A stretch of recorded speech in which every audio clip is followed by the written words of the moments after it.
I was born in Armenia. It's a small country in the southern Caucasus. A war broke out, so I was that generation that lived through the war. We didn't have electricity for a few years, like a couple hours a day. But I would say hope is an important thing, and believing that there's a lot of good in the world, and the world is a beautiful place, and there's so much out there. Like, that type of optimism is like the most important thing. And sometimes you can find that optimism in situations where people are very, very desperate and the conditions are terrible, and that optimism leads them to better places. So not losing that. Hi, I'm Naré. I'm the CEO and co-founder at Ntropy. At Ntropy, we build language models to understand financial data at scale, regardless of source, format, language, and currency. We have raised over $14 million. The company has been live for about 3 years now, and we have 100 customers.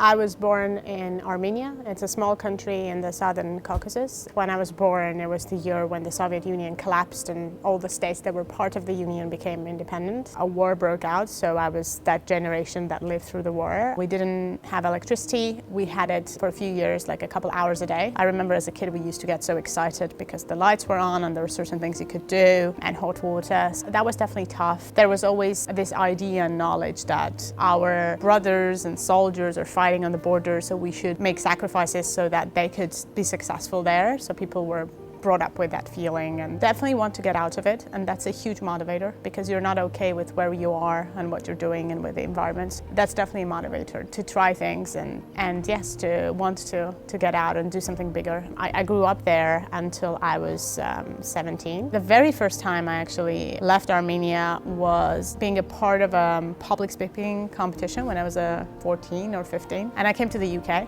It was part of a Edinburgh's program. Since then, when I got back, I thought, the world is much bigger. There's so many different people. There's so much to do, and I definitely want to be a part of it. There was a program called Young Professionals at the United Nations, and you had to apply. Before that, I was doing a lot of volunteering, working with United Nations associations who are a body of the UN but not officially associated with them. And I applied. I knew a lot of people who were running sort of the eligibility, everything else in Armenia. I got in. That was a great opportunity to leave and get started from scratch. I started my career at the United Nations. I was working for the UNDP, focused on financial inclusion, and going to the UN was this sort of childish dream of starting volunteering and actually then working for them, making a difference. So it has really shaped me in terms of wanting to live a life where I would have that type of an impact. Obviously, I was young and quite naive on what's possible and what's not, and UN is a very big, very bureaucratic organization. So very quickly I decided that's not how I want to spend my time. And then I applied for a master's degree. That's how I ended up in London after the UN. University, I was enrolled at University College London. That was the place where DeepMind, which was one of the top labs in artificial intelligence in the world. The biggest inspiration, and I think I was very lucky, if you look at what's happening in AI right now, the biggest innovations, etc., a lot of that has also come from that lab and the people who were involved. That atmosphere, everybody talking about that, how transformative AI was, that was super fascinating, and I was close to that. So I knew that, yes, I don't have a background in it, but I definitely want to be a part of that work. It was hard because obviously you have a lot of imposter syndrome, and I was doing Andrew Ng's Stanford course. It was the first time I ever came across machine learning. I remember I had to Google even simple things. I had to start from zero and Google the terms and then try to figure out what it meant and then translate it into some old mathematics knowledge that I had to be able to even get close to. If you're growing up in a small place with a lot of political issues and conflict, the ceiling to what's possible is very low, no matter how much you try, and it seemed like here everything was possible. You just needed to find your way. I would never think that would be the first thing I would do out of uni. So I had two options. I could go back or I could stay and start a company, and there was a really good sort of situation where you would get backing and get a visa to be an entrepreneur. I remember I registered the company and I was like, okay, I think I need to figure out what I'm going to build now. And I was doing a lot of work with UNICEF in the UK at the same time as I was studying. And one of the biggest insights there was that young children, also as they grow into teens had a lot of behavioral and mental health issues, and this was creating problems at schools, especially the vulnerable ones that we were working with UNICEF. The initial idea with Manbin was to be able to detect behavioral and mental health issues in a passive way from how they were interacting with their phones, because everybody was on their phone. Because if you didn't understand those issues early, then they would end up not doing well at school, having problems, getting kicked out, not being able to go to college, and so on and so forth. I had a co-founder who had an engineering background and was doing research specifically about bipolar disorder and how could you detect that from how people type on their phones. So we decided to combine that research and commercialize it. It was quite a journey. We were very small, had no idea what we were doing, to begin with.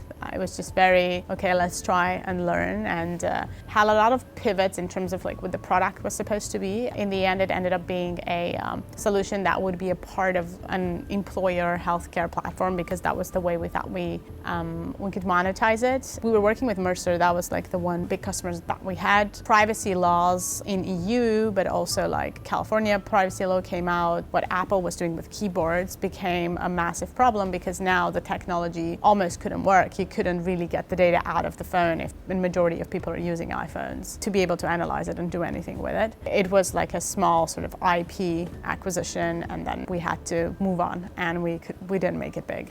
I did two things after that happened. First, I had this feeling that, okay, I wanted to be an entrepreneur. We kind of did something, but it wasn't quite exactly, where I wanted to be in the end. So I was just on the beginning of the journey and back to square one. At the same time, when you're running a startup, you don't get to pay yourself a lot. It had been going for a while, so I had to get a proper job that would pay. And thankfully, I got involved with London Co-Investment Fund and got an opportunity to do some investing and work with entrepreneurs, which would also pay the bills, which was exciting. Then I started Ntropy a bit later with a friend of mine who I knew through the years, who had a different company. I met him, he had a different company that was a part of Techstars, and I met him at the demo day. We had a short introduction in that context.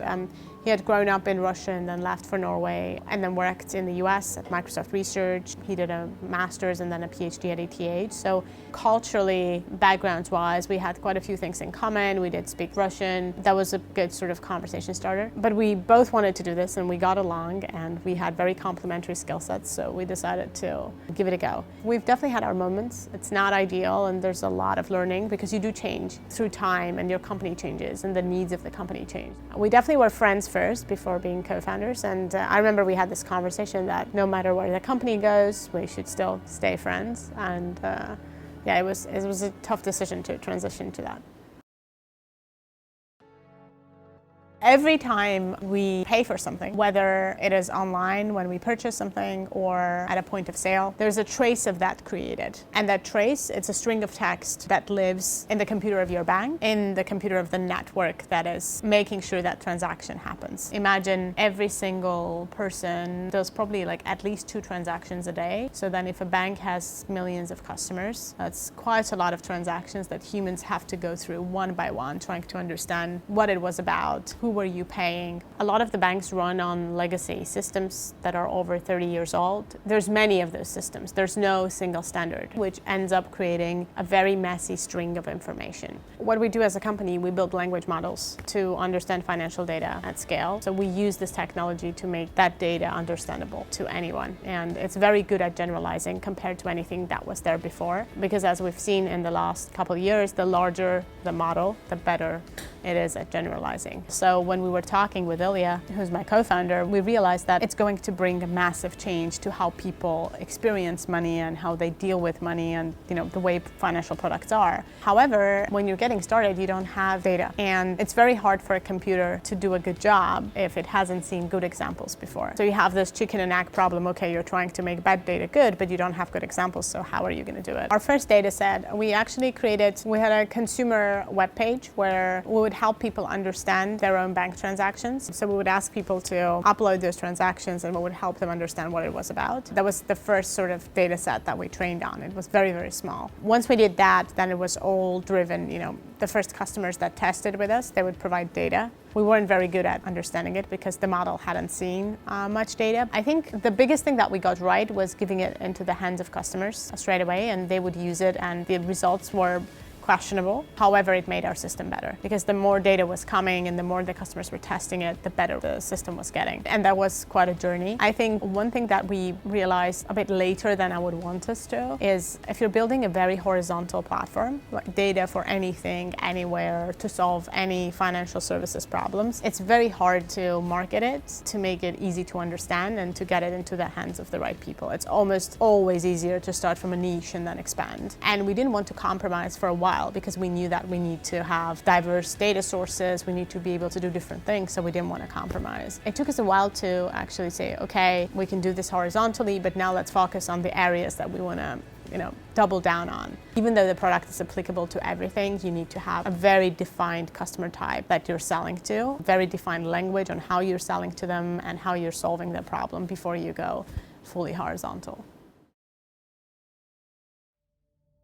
When I raised our seed round, 2 days after the money hit the bank account, I found out that I was pregnant. I hadn't specifically planned it. It was extremely challenging from so many different perspectives. You have different identities as a person. You have your identity as a CEO and founder. You have your identity as someone's mom, and then you're also a woman who's going through this, honestly, I think it's an insane transformation in any possible way. And you have to match all those identities together. I was very scared, and one of the things that I was scared about is that I was not going to do a great job. I wasn't going to do a great job as a mom as well as a consequence, because I thought I would have resentment if I did fail in one part of my life, and then that would sort of become resentment. And I was very scared about telling people. I remember it was quite a journey talking to our board and even talking to my co-founder. I think my own reaction on how people would react and what I owed to other people, and the fact that I had to be strong and not show that I feel bad physically or mentally, etc.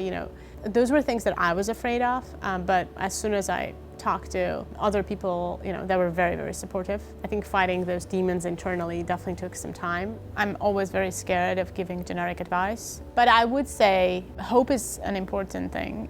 Believing that there's a lot of good in the world and that the world is a beautiful place. That type of optimism is the most important thing. And sometimes you can find that optimism in situations where people are very, very desperate and the conditions are terrible, and that optimism leads them to better places. So not losing that, I think, is very important. If you think about, we're in New York City right now, we look out of the window, there's all of these buildings, cars, advertising, everything that we're surrounded by in the human world was created by somebody. Entrepreneurship is the journey of making those things. It sometimes can be complicated, it's resource intensive, it requires humans and collaboration, but end of the day, it is making things. It doesn't have to be a product necessarily or something physical or even software, it can also be an experience, but at the heart of it is still this creation. Something wasn't there before and you make it happen. I never want to settle, if that can be framed as a goal. The reason I said it was tough learning that I was going to be a mom while being an entrepreneur is there was this fear of settling, of having to stop who I was and what I was and thinking that, okay, now I cannot do the things I want to do. It's happened on a few other occasions in my life, and